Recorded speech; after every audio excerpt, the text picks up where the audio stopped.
Welcome to all of you. Welcome everybody, and welcome to this session.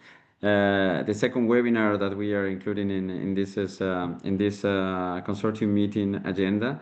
So thanks for coming. Thanks for sharing with us this space for the dialogue on as you can see, is social and solidarity economy. This is a series of the 3 webinars that we are holding along with this consortium meeting that yesterday we were talking about ecofeminism.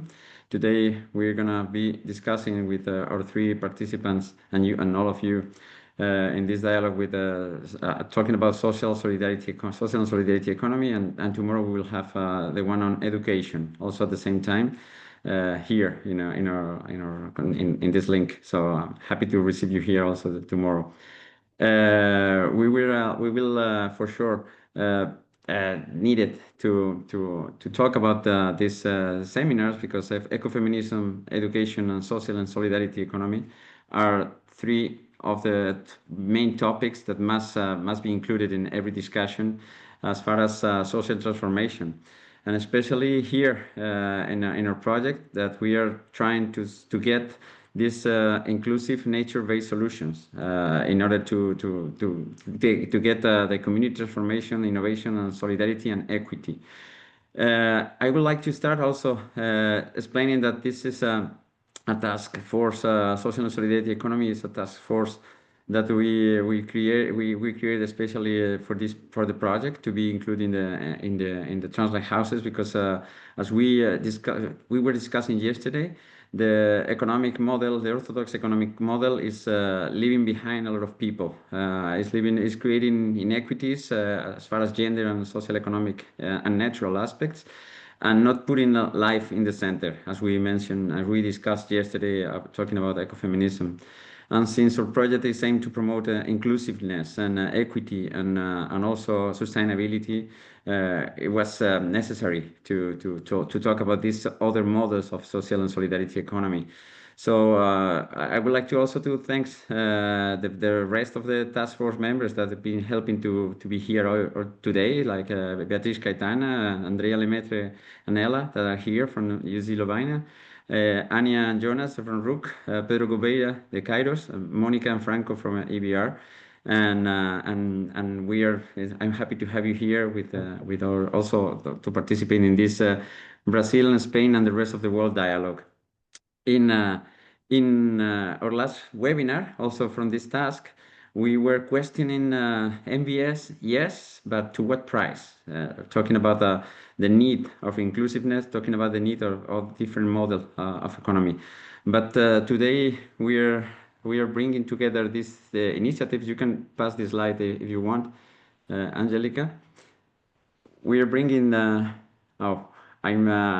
also. You could go straight to the next one.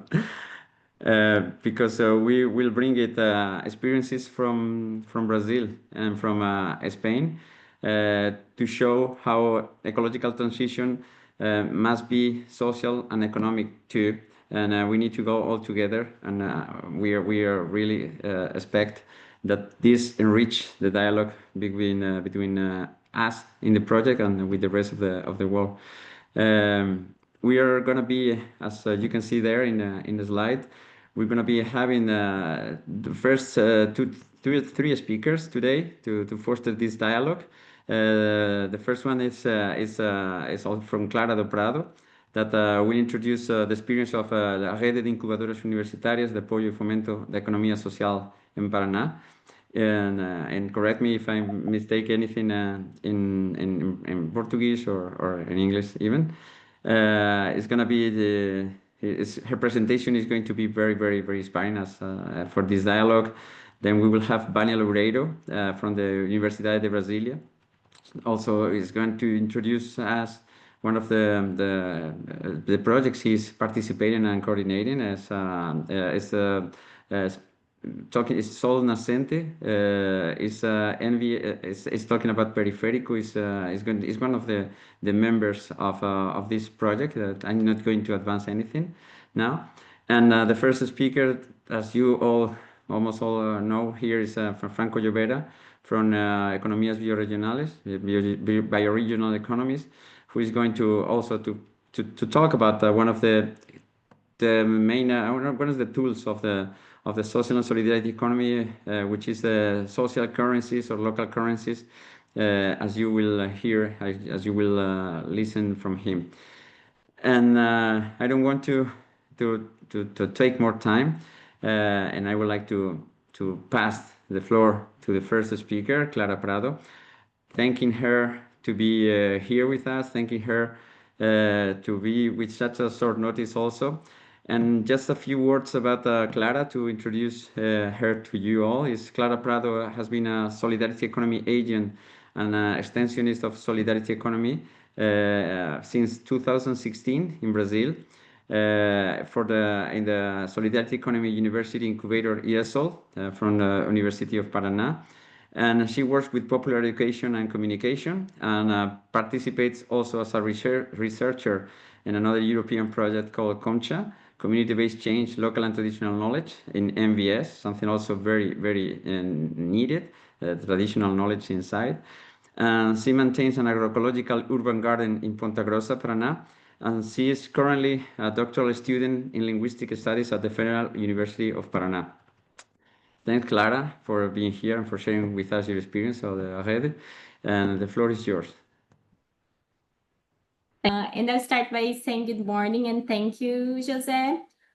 We were really glad to share with you the experience of Rio Paraná, which is our university incubator network in Paraná. We are 7 incubators of social, not social, we only work with solidarity economy groups.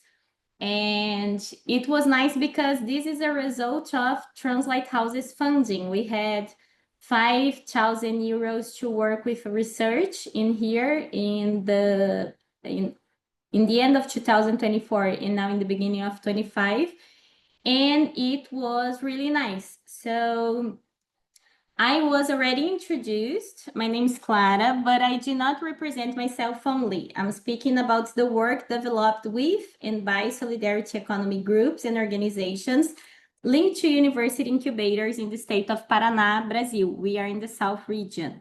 These are urban, rural, coastal, and forest groups and organizations that build collectively through meetings, training, fairs, gatherings, strategies, technologies, and encounters the solidarity economy in our territories. So over here, you can see some pictures of the 5 incubators that took part in the report we developed in the last year. More specifically, for this presentation, I'm talking about the Solidarity Economy Incubators participating in the research carried out by myself and Liza, which is a researcher in Curitiba that worked with me, who could not be here with us today due to other commitments, but who did important and essential work in developing the indicators and refining the methodology of the report. So very quickly over here, you can see pictures of the Solidarity Economy fairs, which are really important for all the incubators work, and that work in one and another way with NBS, but not necessarily giving it this name. We use a lot of social technology to the concept of sustainability more than NBS. We have some pictures of the internal meetings, some pictures of our strategies and technologies of evaluation, and I chose 3 pictures that are in 3 different contexts of rural settlements from the agrarian reform. So one is a meeting of the community certification of agroecological products. We have a huge agroforest, and we have another meeting in the field. This one specifically was to talk about one insect in one specific product, and all the producers were discussing strategies to treat that without using poison. Now, more specifically, looking at the network and the incubators, Rio Paraná, it stands for Network of University Incubators to Support and Promote the Solidarity Economy in Paraná, and it was created 10 years ago in 2015 with the aim of associating incubators located in Paraná. So you can see the map of my state and where it is located in Brazil in this picture. Working with popular cooperativism, self-management, associated work, solidarity economy, social technology, and Solidarity Technoscience to strengthen the production and sharing knowledges. Took part in the research, even though Rio has 7 incubators, took part in the research. The first 2, ITCP UFPR, which is from the Federal University of Paraná, and TechSol TFPR, which is from the Technological Federal University of Paraná. They are both in the capital city, Curitiba, and you can see them in the map in blue and green. Then we have ESOL, where I work, which is the yellow dot in the city of Ponta Grossa. We are 1 hour and a half from the capital city of Curitiba. Incubadora Social from Unicentro in gray, which is located in Guarapuava, and Incubadora Unitrabalho from the State University of Maringá in red, which is located in Maringá. Before I move on to the indicators, it was really nice to develop this research from the work with TRANS-lighthouses, because me and Liza took part in the meetings discussing indicators. And we noticed that we could work with indicators that were similar from the ones that TRANS-lighthouses was working, but also develop indicators that would make sense in our context. So from the methodology we established to do the report, we were able to reach some indicators. And when José asked me to share the experience with you, it seemed to me that it would be interesting for TRANS-lighthouses as the conceptual framework to share this specific part, because the final material is bilingual and it is around 80 pages long. So it's a huge material. We have the whole research, but then the indicators, they seem to me as the most relevant result. As a part of our activities as associated partners in TRANS-lighthouses, we developed this report, Nature-Based Solutions in Solidarity Economy Incubators in Paraná, Brazil. And we wrote this report based on concerns that affected both Rio Paraná and TRANS-lighthouses by the time we decided our research interest. Considering the conceptual and practical establishment of the solidarity economy in Brazil, including formal discussion spaces such as the national conferences, but also and mainly the contributions of its agents, the Black, traditional, and indigenous communities, we tried to better understand what NBS would mean for us and asked, this is the main question of our research, how the incubators related to Rio Paraná, our network, incorporate nature-based solutions into their practices, and what impact do these solutions have on their projects. Our data collection methodology included questionnaires, semi-structured interviews, participant observation, photographic records, and documental analysis. And the data analysis methodology was based on the content analysis, the data triangulation, and what we consider our report highlights the development of indicators and their results. So again, a summary of each indicator. The first one was NBS-related incubated projects, which approaches projects in various stages of incubation, pre-incubation, incubation, post-incubation, de-incubation, or projects for which support, advice, monitoring, and others are provided or have been provided in the past. In these indicators specifically, we try to understand what was the common ground of some projects we work with, the groups, the organizations, regarding NBS and how it was relevant to this approximation or not. I'm going to tell the answer afterwards. Then the second indicator, teaching, learning, and training actions related to NBS, which investigated actions promoted by the incubators concerning NBS, both inside and outside activities. We identify dialogue spaces and training activities, both inside with the team and outside with the community, inside practices, implementation consultancy, and academic production. The indicator number 3, follow-up actions and regular monitoring of incubated projects related to NBS, focused on actions to monitor and follow up projects in the various stages of incubation or projects with some sort of connection with the incubators regarding NBS.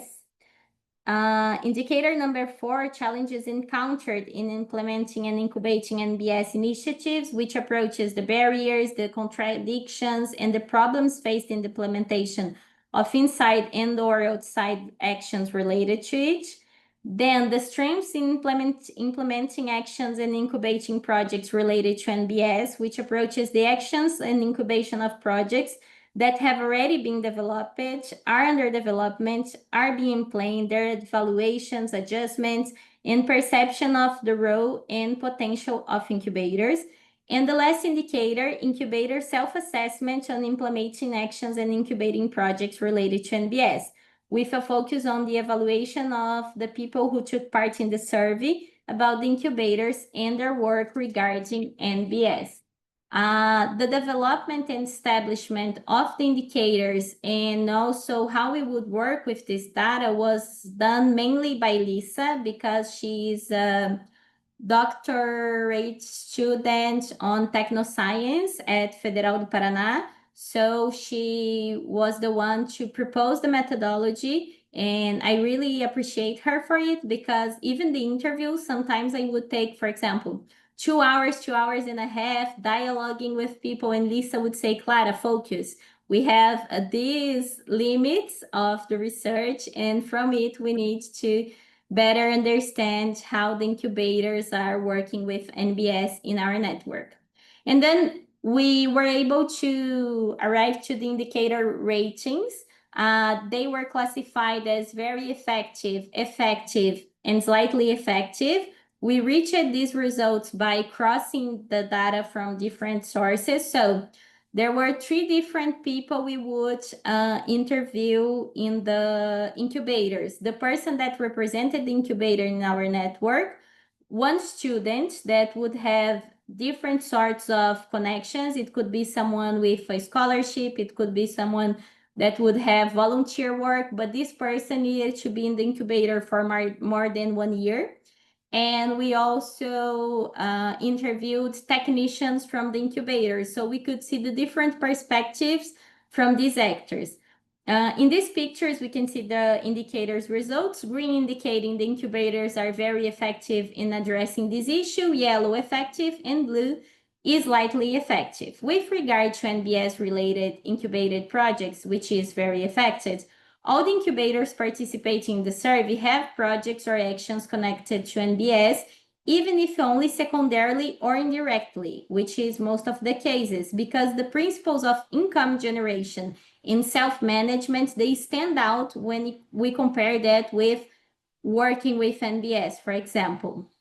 As for the potential of the incubators in implementing and incubating NBS initiatives, also very effective, there are already consolidated practices that can be expanded and replicated. Articulation with the community, civil society organizations, social movements, and institutional politics, and a close relationship with education. And this potential is recognized in the incubators' assessment of themselves. And when we see the self-assessment indicator, we can see it is classified as effective. Then looking at inside and outside teaching, learning, and training actions concerning NBS, this is also an indicator which is considered effective by the participants. All the incubators carry them out through training, workshops, capacity building, and fairs. And to represent weakness from the indicators, as far as monitoring and follow-up activities related to NBS projects, which is slightly effective, is concerned, this stage is still irregular, with a minority of the incubators taking part in the survey doing so. The participating incubators face challenges, also indicator classified as slightly effective, when it comes to including NBS in their day-to-day work due to a lack of structure, financial resources, incentives from the executive bureaucracy, high turnover, and a shortage of staff hired through public tenders. We were able to identify other elements that could be organized as indicators or could be relevant aspects for future researches, but they were not included in our final report because we didn't have enough data, so it would be necessary to have a deeper research on that.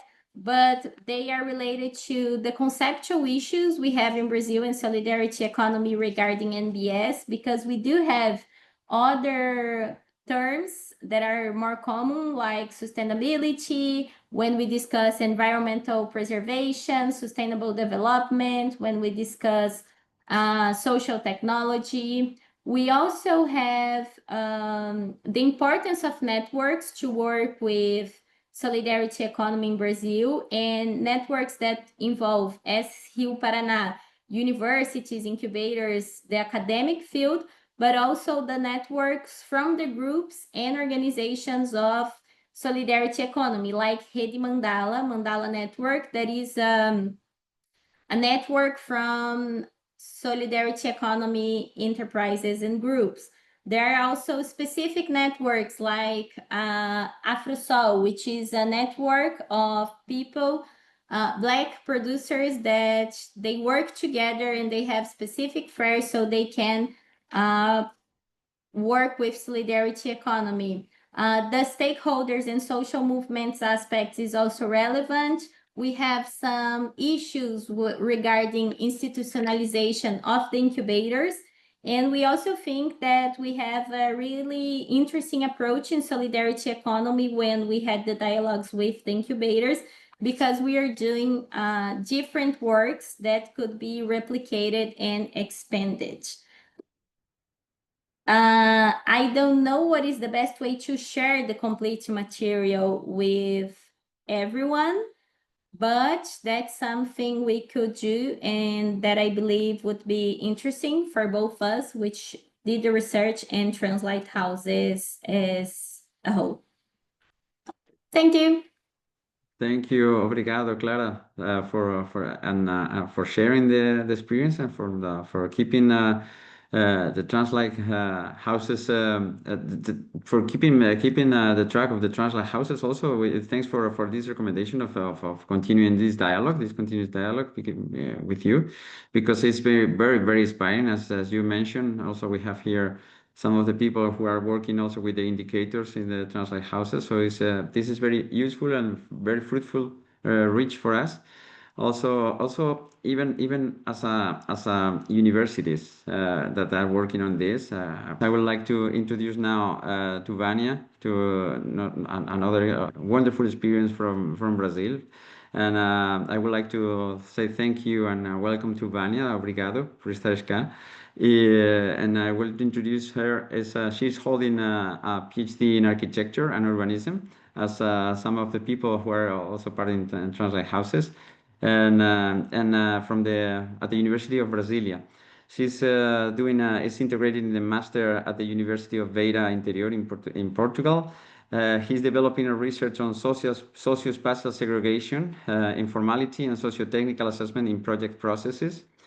He is also, as I mentioned before, he is a vice leader of the Periférico Research Group and vice coordinator of the CTS residency.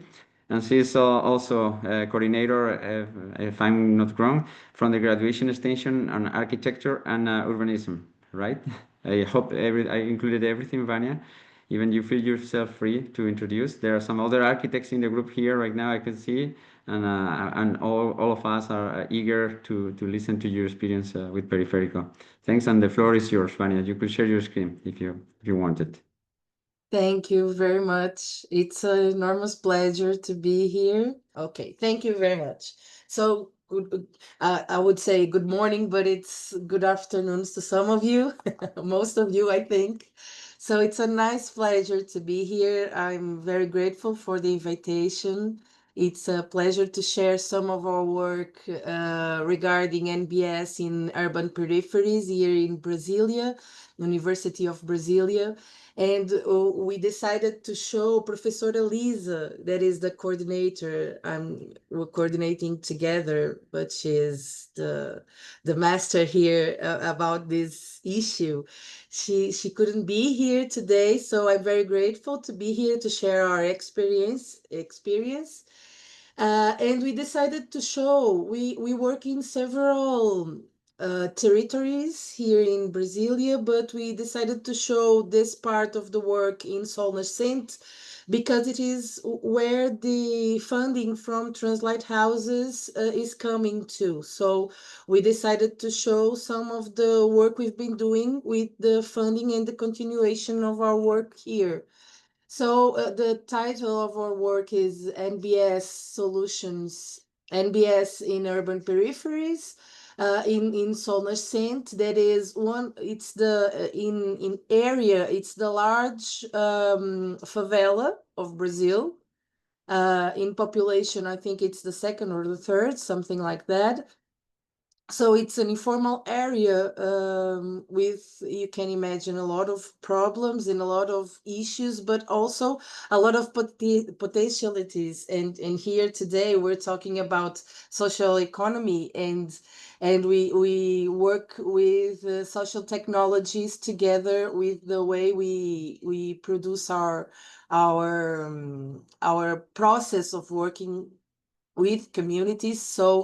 So it's a large area with important issues, but also with a lot of potentialities that we work with. It is not an isolated work. We've been working here since 2018, more strongly now with the government programs like Periferia Sem Risco, that is a public policy project that is funding some experiences of community plans through for risk reduction and communitary work in some peripheries around Brazil. So we've been on that since 2023. And we've been here in this territory before, and we have a lot of projects, extension projects, as we call here in Brazil, this work with communities that are continuing after the funding of this project. So this is the names of some of them. So it's always about landscape design with water sensitive approaches, NBS solutions. So I won't bother you reading all the titles of the projects, but these are institutional projects that we register in the university and give access to scholarships for graduating students, sorry, and help us to get a large team working on floor. So this is some photos of how many people we have working on the projects here in Solnascente. We have a large number of community agents also. So we have I'll have a timeline before after, but here we have students from the course, graduating course for architecture and urbanism. We have community agents from the local area. We have in the large photo, it's for a course for a workshop for technical assistant for architects, so some professionals also, and locals for the formation of local agents in the technologies of like rain gardens, for instance.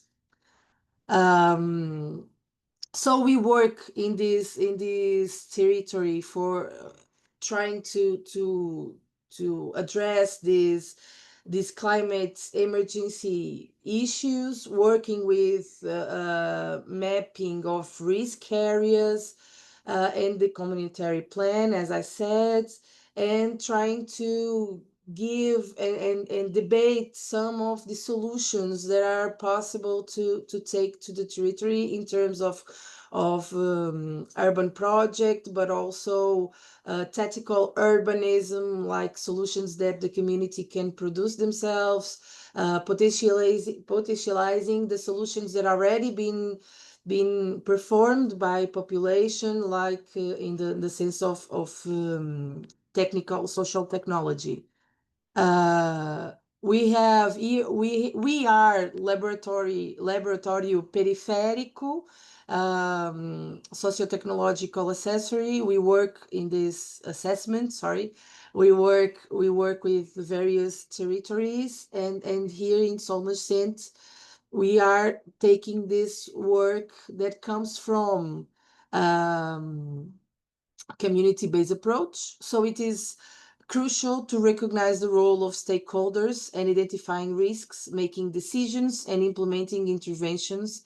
And by combining scientific knowledge and local expertise, these solutions are low cost, replicable, and adaptable to different realities, making them particularly effective in areas marked by structural deficiencies and lack of adequate public policies. So we've been working in some senses as taking technology that can be produced something like craftwork. So without so many concrete or so many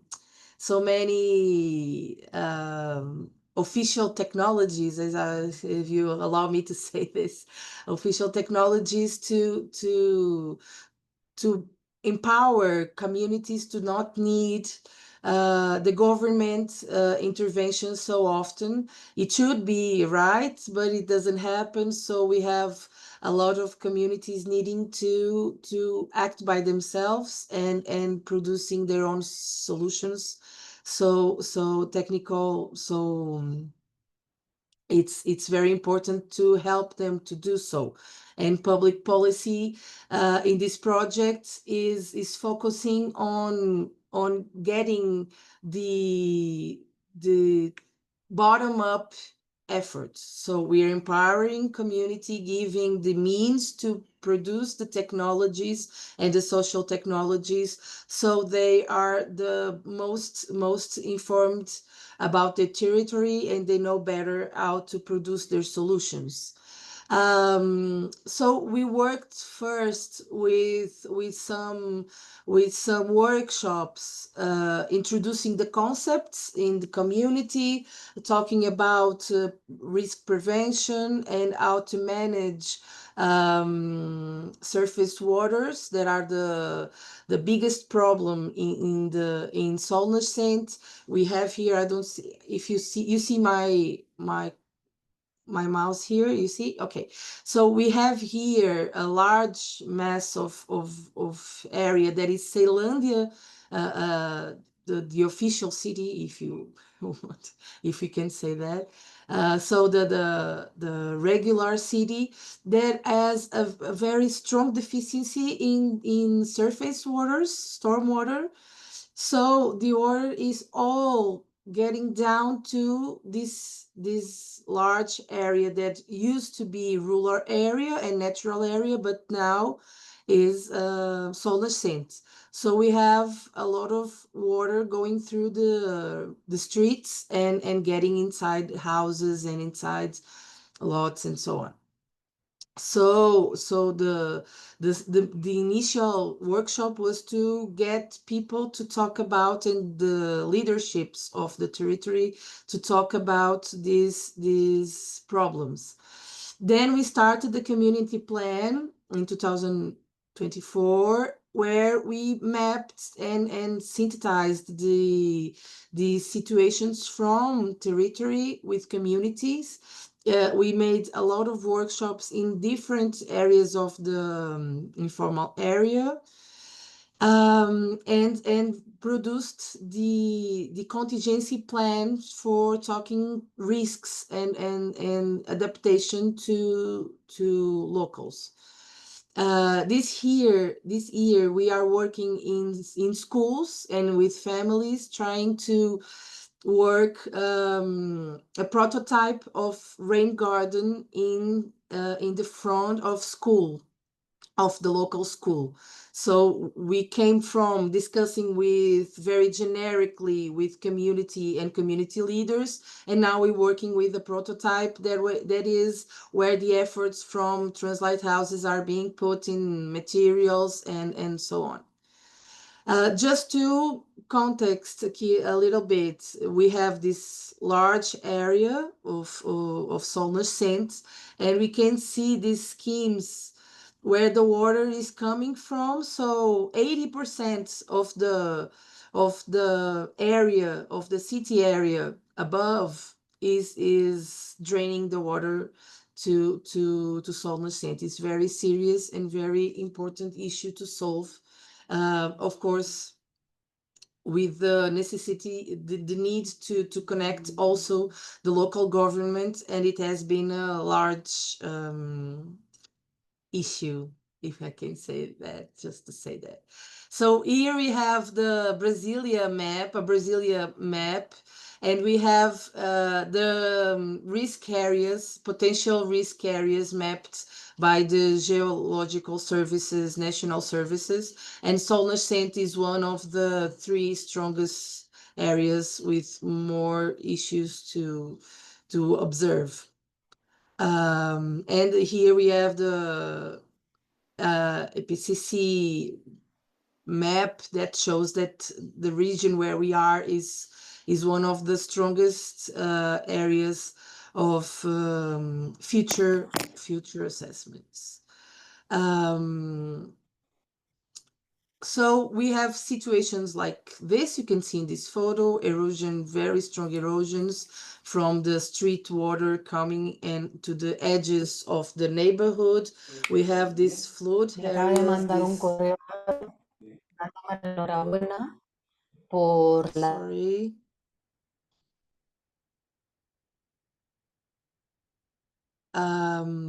This kind of erosion is very serious issues in some of the areas, and the community is talking about the water slide streets. So you say how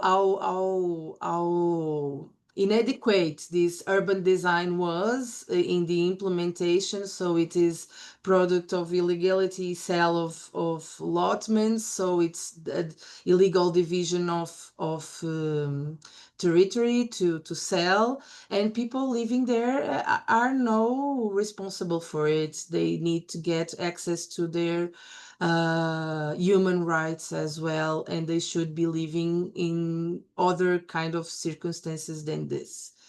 So here you can see a lot of faces also. So this is our community plan, a large team, also all the names and some faces.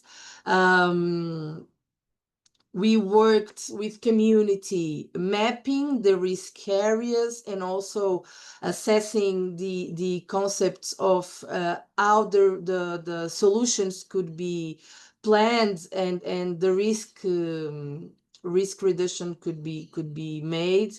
So it's a co-developing process from community and technical knowledge.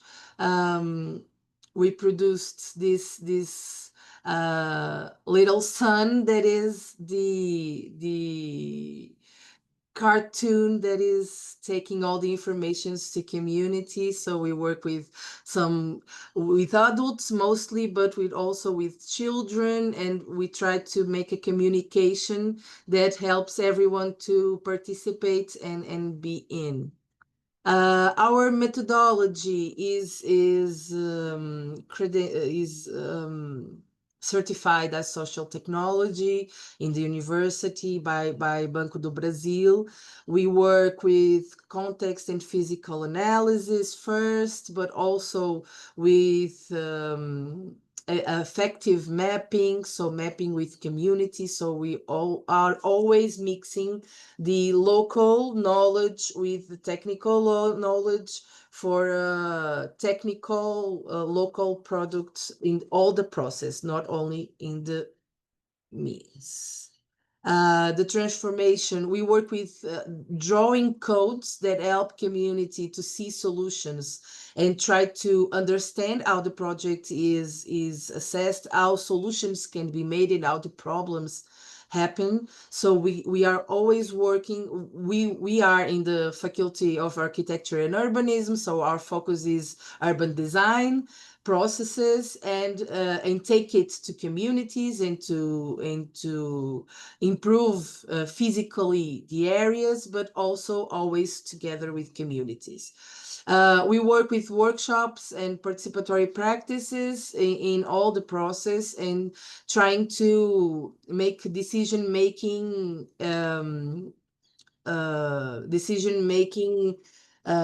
activities for choosing the best scenarios for the communities. And we work with drawing alternatives and illustrated technical materials also for communities to understand what we've been working. This is some examples of the work developed by Professor Liza. She has this stormwater design, this water sensitive design for cities since 2014. So we have this drawing with water material that helps people to read the codes and mapping the solutions for the problems we find. Some examples of all the workshops we've been making. It couldn't be possible without local agents, without the work of a large team on territory and locals, of course. So you can, just for showing some example of how the work was made, the Defesa Civil, the public organ that maps risks, had mapped 8 to 10 areas of risk in the area. We worked with community and we mapped 60 areas of risk, and all of them assessed, confirmed in our hydrologic simulations with the technical team. So people know much better where the risks are because they are living it there, of course. And we are geoprocessing everything for mapping and to take the informations ahead. This is an image of our modeling of informations and the mapping of the risk areas. So it has a very strong correspondency of technical lecture of the territory and the informal areas mapping also. So with community, we produced this risk prevention book to pass to community and to help them know what to do with strong rains, with stormwater in the streets, and so on. The prototype we're working on now in schools, we are following these training courses. This is very important for us, not to make just the prototype or just the solution or just talk about the project, but to transform all this into formation and training community, so that we can be close to community, so we can share. There it is possible to have this sharing of knowledge together, but also this formation of local agents to be able to take these NBS solutions and produce them by themselves. It's very important for us, this process. So how it is working, we have a lot of work done with the children. We created a color book.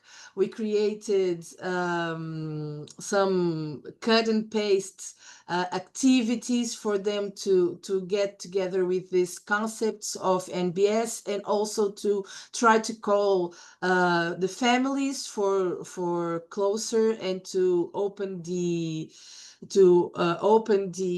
number of families that we get together to work with in the community. We had these drawing contests where children produced these NBS solutions drawings just by themselves, and the professors and the teachers. It was very, very beautiful to see.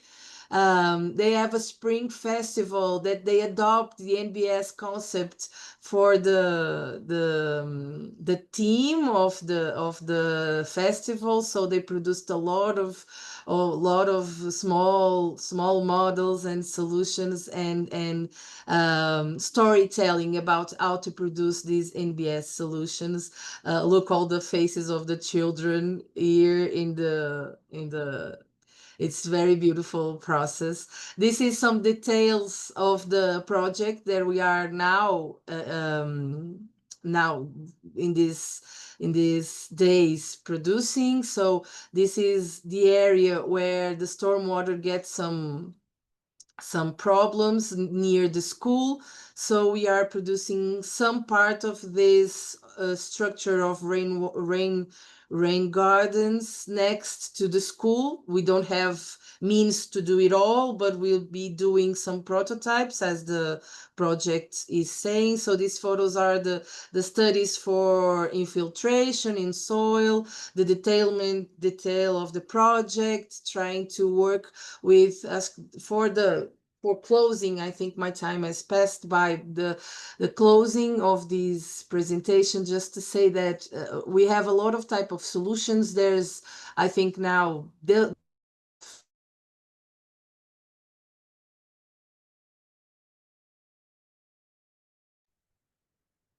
Oh, it seems like there's some problems. Yes, We didn't.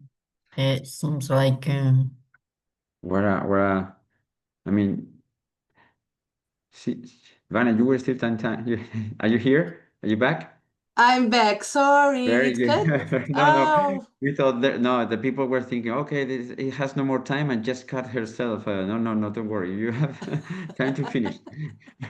thank you. I'm It's sorry. very I'm fun. sorry. I was just saying that we have dozens of catalogs for NBS around the world from a lot of countries and a lot of examples. Here we try to bring a permaculture professional, that is Sergio Pamplona, to work with us to be able to work these solutions as crafted as possible, so that we don't need special technologies, and it could be easier for the community to reproduce and to learn how to produce these solutions. So it is very important for us, and I think that it's very strong point that we are believing in for the process of formation of local agents and these people to have the knowledge of natural infrastructure in their cities and to be able to work with it later on. So we have the residency, the Science, Technology and Society residency course, that is a post-graduation course that is also working in the territory with the school, with agroecology, with professionals from health also. So it's continuing the work. It's not going to stop in the prototype. We hope that we'll be able to build some more and work with community for many time for a long time later on. Some photos just for to see in other parts of the informal area. So this is the gardens in school, the project, and our local specialist in agroecology. This is the work that we've making in the social equipment, where we built some small areas to plants, flowers and greens. And I think that's all. I'm sorry I passed too much the time. I wasn't chronometering here. I get overwhelmed by Not sorry at speaking. all. And Vanya, okay, wonderful. Wonderful, thank Vanya. you very much. Thanks to you, Vanya, for such an inspiring presentation. Even I mean, not to have to say a word. Thanks for bringing all these people here to our screens and all these experiences to us, because we could just leave it from their faces and also from your voice. How did you do it? So it's such a wonderful and inspiring experience. of how risk reduction also is contributes effectively to this to improve social equality, to improve I think this experience it's perfect, suits perfect in this webinar because of this link between the social, the environmental, the economy, and cultural also. So wonderful. We have a lot of questions. I for sure it's been very inspiring also for some of the cases that we have here, that we have some of the pilot cases, as I was thinking of Barcelos also, and other as far as Strovolos. So thank you very much for sharing.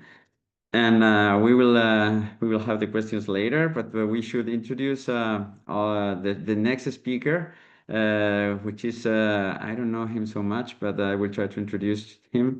Is Franco Lobera. Is I know him from 20 years ago, so it's not a problem for me. It's the difficult thing is not talking about him. But from the official perspective and disciplinary perspective, is holds a degree in forestry engineer from the Polytechnic University in Madrid. That's the official part. In the real part, is a transdisciplinary alchemist working. He's totally transdisciplinary, and his experience includes research, design, and evaluation of public policies related to agroecological transition. He's also co-designer, and he's promoter and evaluator of different multi-sector economic complementary currencies from 2005 and 2020. I was lucky. I've been working with him some of my professional path also in community currencies in Pita, and Almeria, and La Mora, in Medina, Extremadura, different currencies. And he's been also working in one of the experiences that we've been inspiring us at Urbinat and also in TRANS-lighthouses, which is La Mola or the Irati.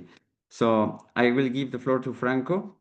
Thank you very much, José Luis, for inviting me, even in the last week. So I have not much time for preparing my presentation that concern how to use the experiences concerning complementary currencies in the last 20 years, not only what we have been designing or co-designing and implementing, but from other different experiences.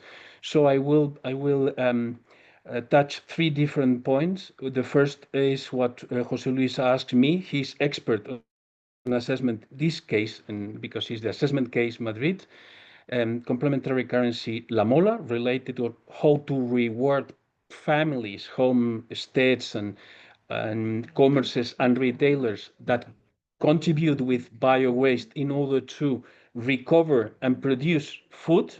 First of all, compost, but after that, producing some food in more local processes, territorial food systems. The second point will be related with other complementary currencies that will be like backward for designing. In the third one, a kind of prototype, and I have been doing this last week, concerning how can we, if we can, applicate these complementary cases, the social complementary currencies, in the pilot case Cáceres of the TRANS-lighthouses project. So the first point is related with La Mola. You will afterward explain for sure more widely, José Luis. Franco, can you put your screen in presentation mode? Yes, I'll try. All right.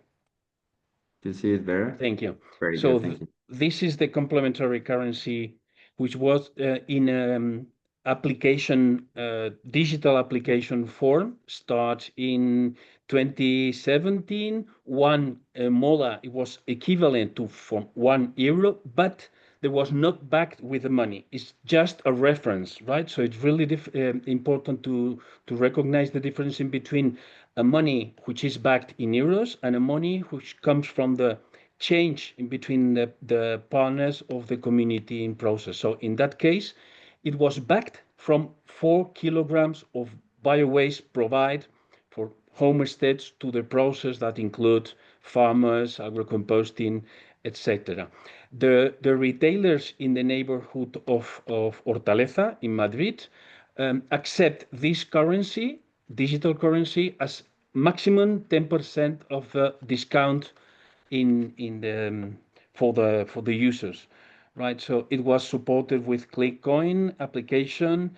It was promote. The most important thing is it was promote from neighborhood association, a really alive in neighborhood in Madrid with different associations that have been backed these experiences from 2017 to 2019.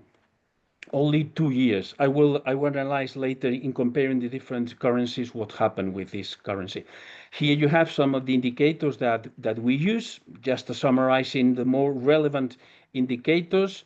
The name of the main commerces that participate in the process, accepting the MOLA for having a 10% discount of the people which are in fact using this backed currency from bio waste, the number of transactions that they did, the numbers of the value in molas, which is equivalent in euros. As you see, the global amount, it was near 600 euros, the global amount of exchange, which is not so much, it was a small scale experience. But different items that we have been considering for assessing and the ongoing process of these complementary currencies. In the second point, we're going to talk just briefly about other social related complementary currencies from organic weight or not. So the first of all, we're going to explain you about Irati, which was complementary currencies in this case backed from euros, right, with euros in Navarra. And the second one, we have been in the mapping process of Work Package 5, the pilot case. We have been interviewing some of the leaders of the Candle. The Candle is a social economy currency in Cáceres city and around area, mostly related with agroecology, etc. So in the case of Irati, it was led by joint municipalities which are engaged with waste management, and they backed with money, public money, in order to support this paper you have here as well, the Irati, that you will use in different commerces. In the gate you have here the indicators that they accept this complementary currency that has been running in between 2019 to 2022. Right, there were many different retailers accepting this complementary currency in the main village of the territory. Irati, Aoiz is the number of the village, north part of Navarre. That means no more than 50 kilometers from the border with France, north of Spain. And there were many users. How we produce that currency, how we emit that currency. Every homestead which participate in recycling organic matter or plastics in order to produce some kind of equipment for gardening, like banks or composting boxes, etc., for plastic, but we want to talk specifically about organic. Every kilogram was backed with around €1, but not in euros, but in this currency bill that only will be used in the local commerces, right? So it's a kind of, well, as a support for the crisis of the local commerces in rural areas, because most part of people in Europe at least have the car, so they can go to the capital of the provinces or some main places where spend most part of the money, and then reduce the activity of commerces, and that include the indicator of the impact of desert commerce processes in rural areas in Spain. So that contributed to consolidate, and in fact, at the list of these experiences, there were more engaged from commerces and retailers than from municipal government that in fact have a problem policy opinion about if the currency will be appropriated or not for going longer, supporting or rewarding these people that contribute with separating organic matter. Every 6 months, they produce around 30 iratis for every homestead that are separating properly the organic waste. It's really important to remember that this case comes from leading of policymakers, municipal power, and the other one comes just from social leadership. We're going to consider that in the last slide. So they picked that with an electric small lorry in the brown boxes, and they were everything explained in Spanish and also in Basque language, which is the second main language in this region. And concerning the experiences of the candle, the currency, social currency in Cáceres, it started in 2015, was the moment in which many of the social crises in Spain were involved in creating complementary currencies. In fact, during the 2010 and 2012, the main country in the world creating complementary currencies, not sustaining, right, was Spain all around the world. And this coin has continued from this starting generation in 2015 until now, but with really weak users, actually. So there are not enough social capital in order to maintain. This complementary currency is not backed on euros, but only in between the trust for exchanges between the partners of the candle, mutual credit, and I think is the more relevant of these experiences that we interview in the mapping process in the first steps of the pilot case Cáceres. And so with all this information, we try to prototype and test. We must discuss about that, José Luis, the possibility of an eventual application of complementary currencies in the Cáceres pilot case. Do you remember the partners of TRANS-lighthouses in the area of Montánchez? We are working with different municipalities with different level of engagement at this moment, October 2025, but every month are increasing their engagement with the process concerning how to save money in order to manage bio-waste and how to involve the communities in this kind of high quality and community-based solution, not only natural-based solutions, composting, decentralized composting, but community-based solutions according with a trust in between neighborhoods. In the Cáceres area, as you have here up in the left, is where candle mostly users are working, right? Mostly in this area around Cáceres city. In our case, most part the Montánchez Mancomunidad and most part of our beneficiaries and co-designers are in this rural area around Cáceres. That will be relevant for considering if it will be useful or not, these complementary currencies. So as operational conclusions, I'm right on time. So the MOLA, the first one we see with the social application and high social support, it was really high social capital in the case of the MOLA, based on neighborhoods and as well and territorial proximity. In the neighborhood, you have no more than 100 meters or 300 meters in between the different homes and retailers. But this is not the case in Sierra de Montánchez. In Sierra de Montánchez, as you see before, they are really spread. All of those villages have no more, in between, less than 500 inhabitants and 2,000 around inhabitants. So they are really, really small and really, really spread. The users as well than the retailers or small commerces. In fact, in this moment of the mapping, most part of the inhabitants in this region go for shopping, for buying whatever they need to Cáceres village or city.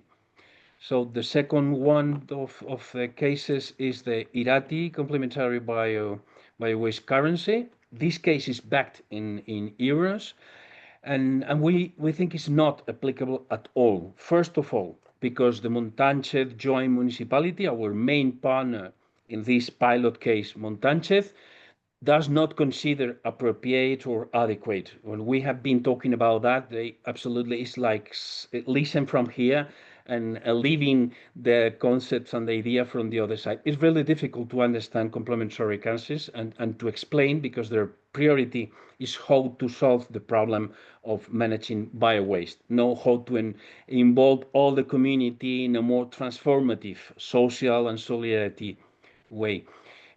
As the second consideration, there are not territorial viability in this expected or pilot currency, because they are not a service basin. Everybody is going to Cáceres, so we need to have a more integrated rural plus urban relations. If not, there will be not a possibility for running that only in Montánchez area. It's clear that. And the territory depend, in fact, on city Cáceres commerces. And concerning the candle, which is not backed money, complementary currency in Cáceres, is experiencing a really low activity. So the only hypothesis that we can consider is the fact of using part of the participation budget for buying this candle currency in order to reward the people that are participating in this process, knowing that they will only use that complementary currency in the retailers which are engaged with social economy, social and solidarity economy. But in fact, the profiles, the target of these people participating in the territory, between social in urban area, more social engaged, and more conventional users and more aged people, we can say that the society is a kind of broken. There are no links. There are no common values in between them. So one of the main concepts that we must consider for preparing a complementary currency is that they share values, or the municipalities, the policymakers, are involved in order to link different social profiles in a territory profiles. So here you have for us the summarizing and finally ending my presentation. The currency case, La Mola, public sector, the municipality of Madrid refused to collaborate clearly. They go to research.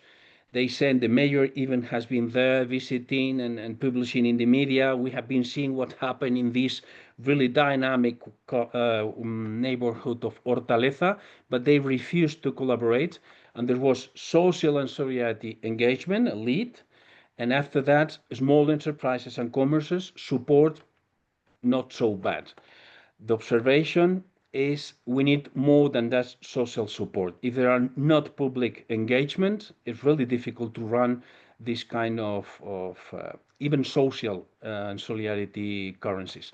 In the case of Irati, the lead was come from the public sector, this in the opposite position of leading complementary currency processes. The social support are fewer, not bad, but fewer. And in the middle, the commerce experience that it will be really a nice solution for the problem of crisis and losing of clients in rural areas. So the problem in the case of Irati was the conflict in between different policy parties, one supporting, another not supporting this experience of complementary social and solidarity economic currency. And the case of the candle, we can say that it's really few the members of participants in the currency. And what happens so often in many different cases we have been analyzing in Spain and even longer, economic, social and solidarity economy always is a little bit endogamic. We need more than just partners of this value for keeping and running and supporting a complementary currency. It's not a family or ideological family currency. Need to involve all the community, and mainly it's really relevant, if not there no feasibility, we need to have the engagement of the public sector. So the hypothesis for this Montánchez pilot, or Cáceres and Montánchez, is the public sector is not concerned, not in the municipality of Cáceres, not in the Mancomunidad Montánchez. Small enterprises and commerces only related with social economy are only in Cáceres city, and we have only the engagement from really practitioners from social economy. We think that would be really difficult, and the beneficiaries and participants in our composting community cases will be involved in. And that's the main conclusion that from that exercise that you asked me, José Luis, to prepare. And thank you for the challenge, and here have you the fruits of the prototyping process. Thank you very much. Thank you very much. Thanks to you, Franco, for bringing for responding to my petition, to my request of bringing also complementary currencies into the table, into the debate of this MBS and social and solidarity discussion. As we have seen, that could be an opportunity for the public administration to do it or not. We've seen some community examples also. Thanks for the analysis of the currencies, different currencies, and thanks for posing the question also about what will happen with a currency in the MBA's pilots that we are having in TRANS-lighthouses, not only in Cáceres but in the rest of the consortium. So this is a nice analysis to start, and also it's a little bridge, I must say, between Brazil and Spain, also because we are in Spain. We are Brazilian currencies are very inspiring. Also, not only the Banco Palmas, which is very famous and is very known here in the community currencies sector, but also a lot of experiences in Brazil that we could be discussing also with that, because there's a bridge between Brazil and Spain and Europe in this case. So thank you, three of you, for this wonderful, inspiring presentations. And I would like to leave the floor to our consortium or participants of this webinar to ask some questions of this from you, for having some, or even in between yourself, the participants, to ask yourself some questions, or keep on going on the dialogue. I have a lot of questions, but I will prefer you to speak. Thank you. Any Okay, questions so for I'll you? start. Great, Clara, thank I you. think that hearing Vania and Franco is really inspiring, because when we look at the contexts, we have very different contexts, but we have similar challenges. So when I see the work with water that Vania is doing, working with NBS, SPN, it's very interesting, because where I live, we don't have the same amount of floods and the same sort of problem, but it seems to me that the community work is you have been doing it for some time now, Vania, from 2023, then 2024, and now we are in 2025. I've heard in your presentation that you are coordinating an extension project. I would like to know if these follow-up activities, they are related to this extension project. Because in Brazil, we have this, which we call extension, university extension, extensão universitária. And I think that this is another huge contribution from our context to the European context, because this is why we have such strong connections with the community. I am a solidarity economy agent through an extension project. And I think that Vania has something to say about it. Could you please share, Vania? Should I answer now, or we wait, José? I guess you can answer it. Very inspiring. Also, I was going to ask something similar about for being an example for our own university. So please, Vania. Go. Okay, thank For it. you. Thank you, Clara, for your question. It's very good to be here and to know your work also. So yes, actually it's all based on extension projects from the basis of our work in Periférico. Periférico is today a research group from connected to CNPq, that is our institution for research in Brazil. But it started as an extension project, an extension laboratory, if you can say so. So we have this large project with government and community, but we have also the small extension projects that are institutionalized year by year that work in the community. So we have isolated extension projects in São Nascente since 2018. So we've been working from several years now, 8 years, I think, something like that, 7, 8 years. So yes, we are working with extension all the time. And these projects, I'm sure they are registered in the university as extension and research projects. They have to be registered as as research projects also because of the amount of financial investment, but extension because of the work with community. So yes, I can then share information about it also if you want to. Really would like also to that you shared with all of us, Vania, because it's very, very inspiring. I mean, but the three years, the experiences, but as far as related to the university, both of them for us is like how do we start to create this incubator here at our University of Extremadura, for example. I really would like to know. I really would like to have you as a guide, on this process. It But will be my any question? pleasure Yes. to share everything. It will be my Yeah, this is pleasure. a dialogue that started now, but we will Yes, continue for yes, sure. yes. And continuing with this, even if you don't have any other hands raised, because I really I will start also with Vania right now because you started, but you have showed us an example of co-creation also in this at this point, something that is going to be very, very useful also for us, not only from the social and solidarity economy, but also for the process itself. And as far as co-creation, because your project has been co-created from the beginning, we have a challenge also at the MBS, how to include in these co-creation processes the marginalized voices or the most vulnerable people in our MBSs. So can you share with us a little bit in deep how to co-create or even how to involve the vulnerable collective, the vulnerable people or the marginalized voices on the process? I really would like to know how you did it.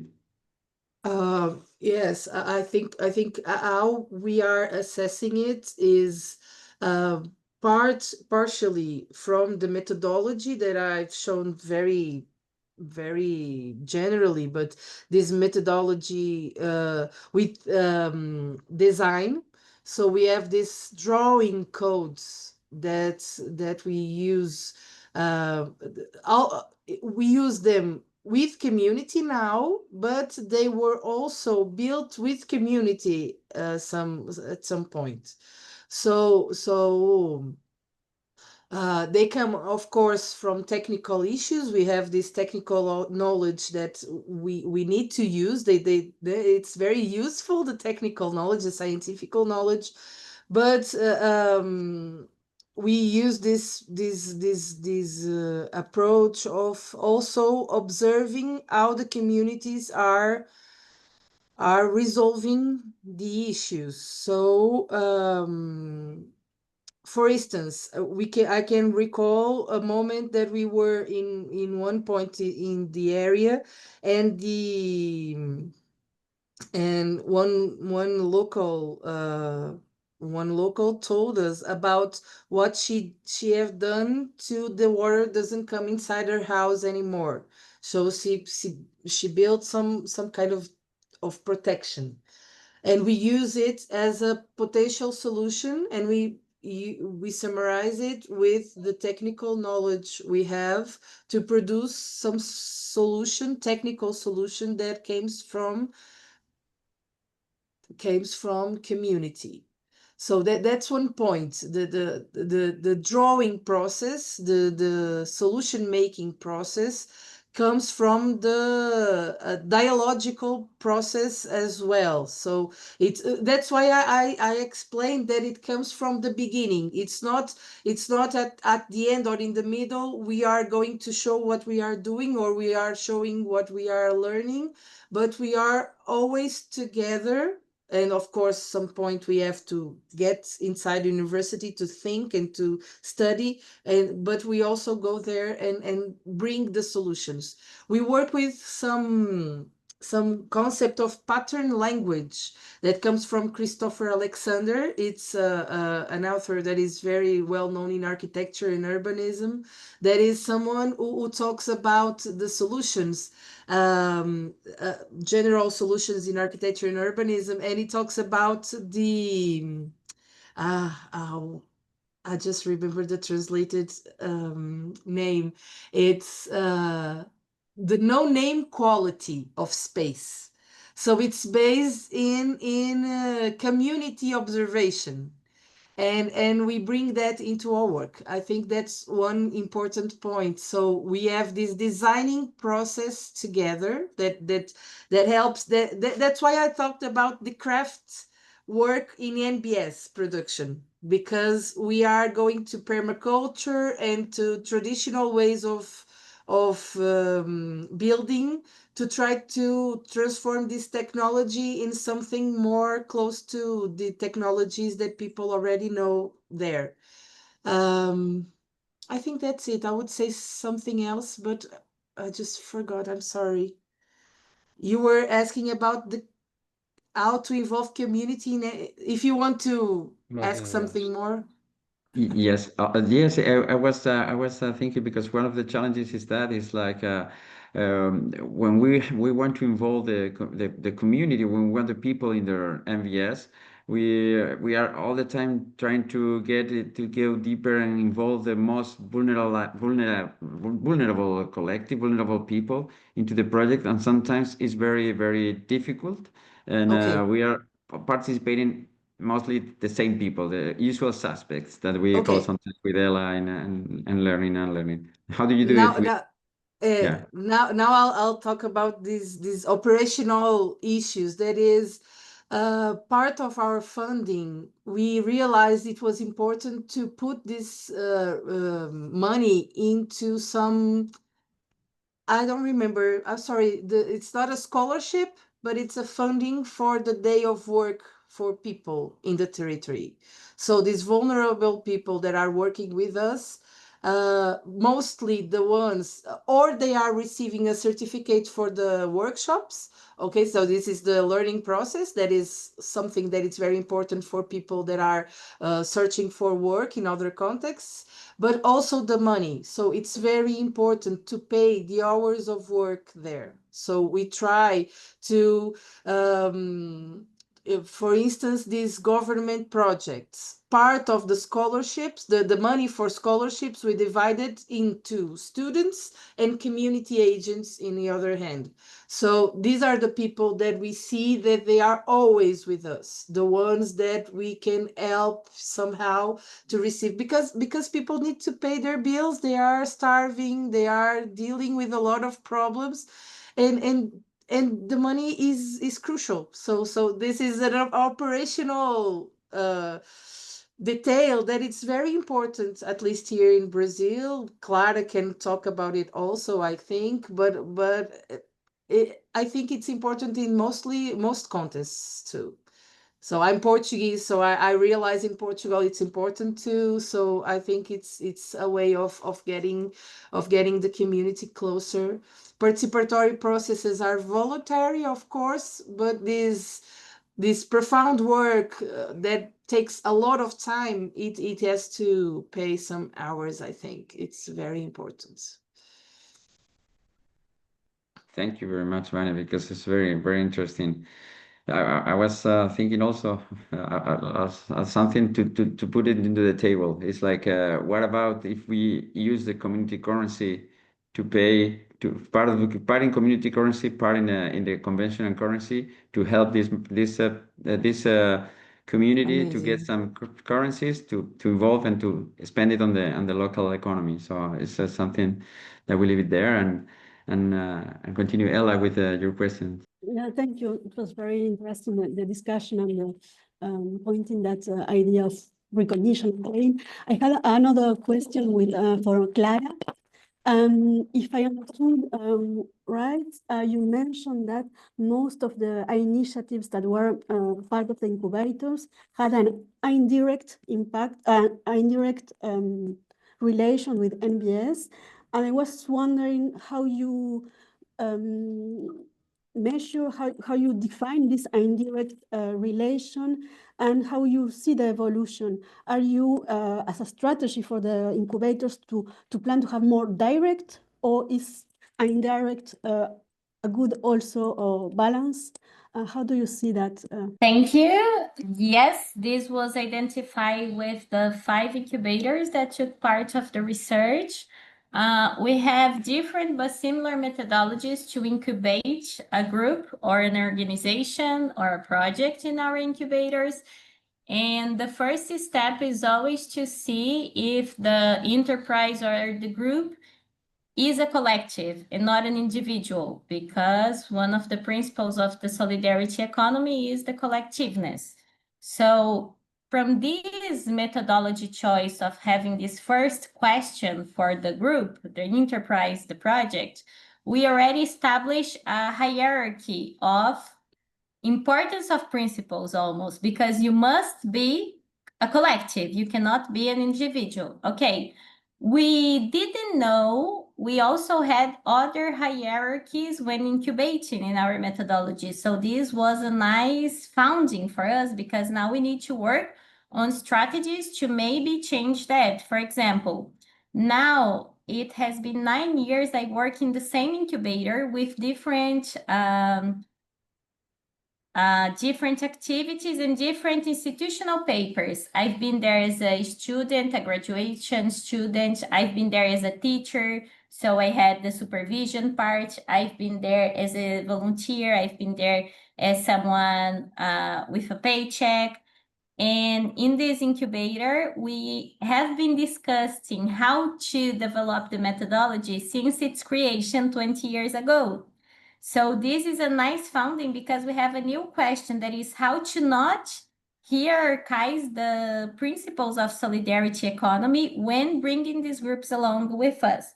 We found out because when we had the data collection, we had the interviews, and we had, in one of the parts of the questionnaires, they were worried about the criteria to choose the groups, organizations, or projects that would be incubated, because we always have more candidates than places, than availability to be working with them. So if we have 10 candidates and we need to choose 2, what are the criteria?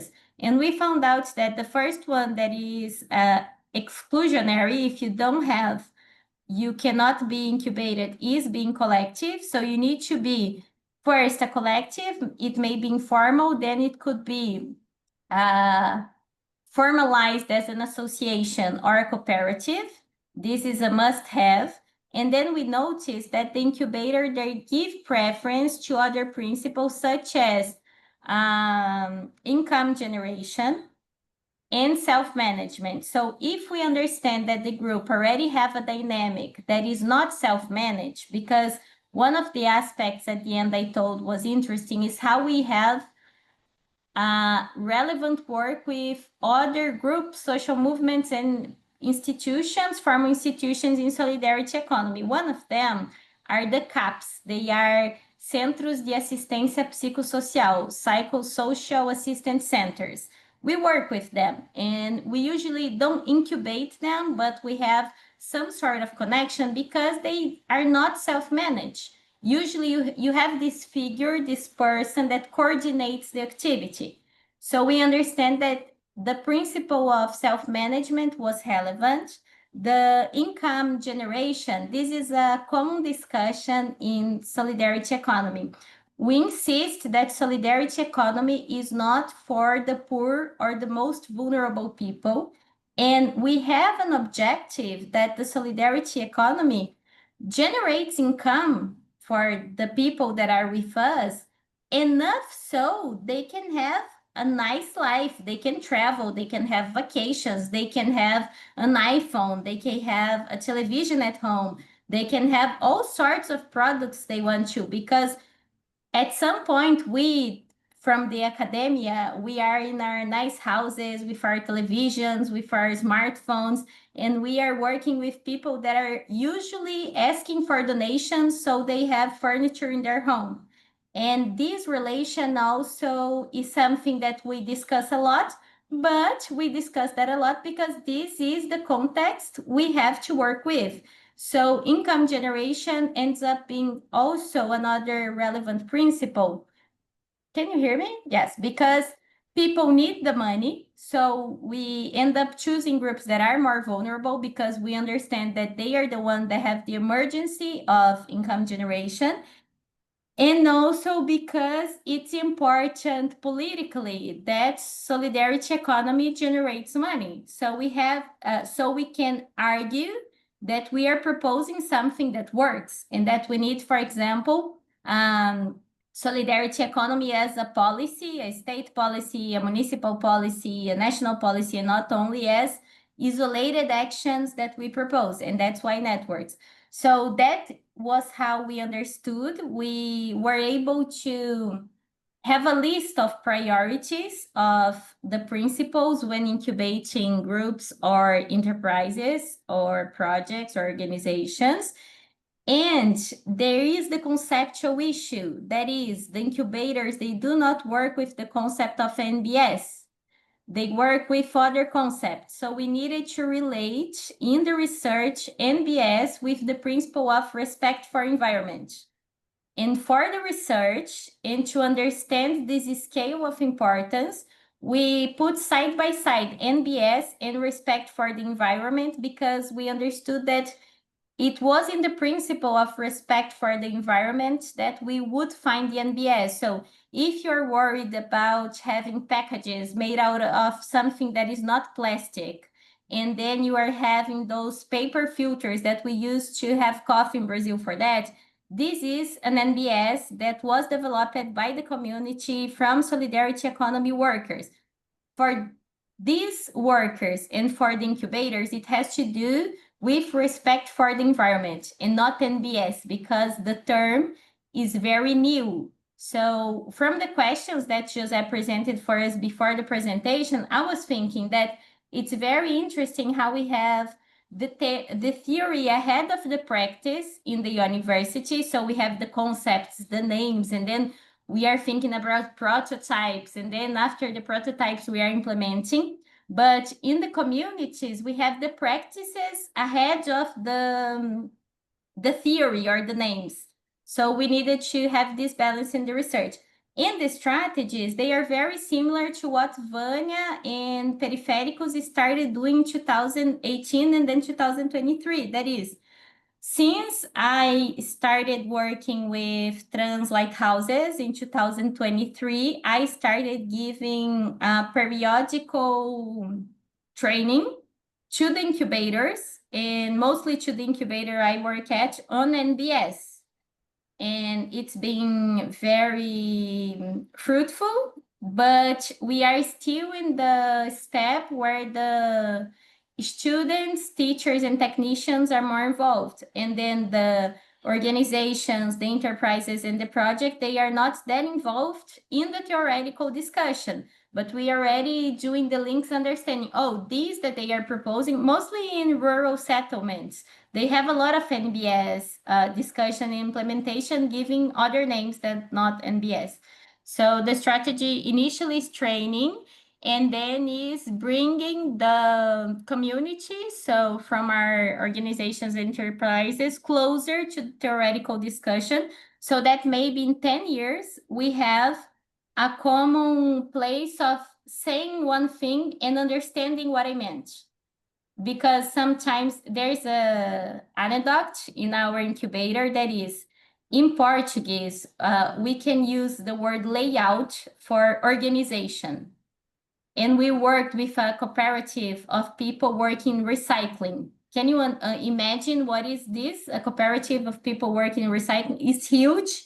you have a lot of recycled materials they need to put in its place. You usually have a lot of dogs because dogs always work with these people. So you have a lot of people. For each people, you have 5 or 10 dogs. So you have 50 dogs in these places. And then there was this team from our incubator, it's around 2007, and they went and they were discussing what would be the layout of that place. And they would say, what do you want as your layout? O que vocês querem? Como vocês querem o layout disso? And the people working there, they couldn't understand what they were saying, but they would answer as they were. So they would say, layout, yes, layout.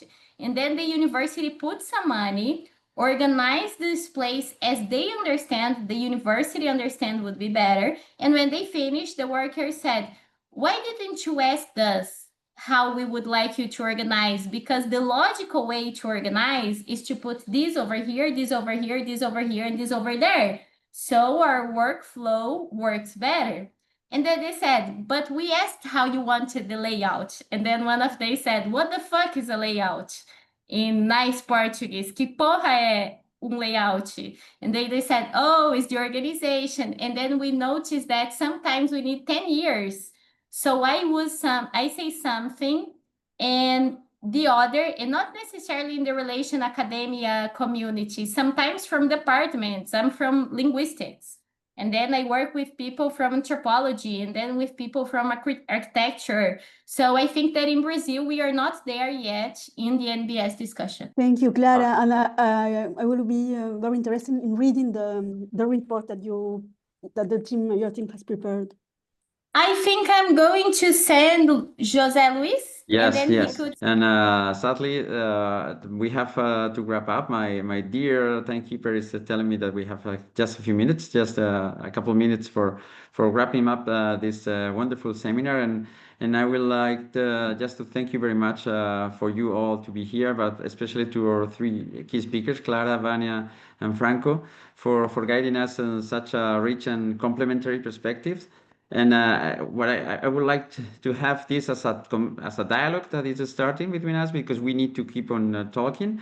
But what we have heard today remind us that nature-based solutions are not only about nature, that nature cannot only work without social inclusivity and equity and justice. So the transition we seek is not only green, but deeply social. So thank you very much for these inspiring questions that you raised, your inspiring participations. And thanks to you all for sharing with us this webinar. And now we wait for you tomorrow at the same time, in the same place, for the webinar of education. Clara and Vania, also you're invited. More than welcome to have you here. And thank you very much to all of you. See you tomorrow. And thanks, Angelica, for everything. Bye bye. Bye bye. Thank you. Obrigado. Muito obrigado.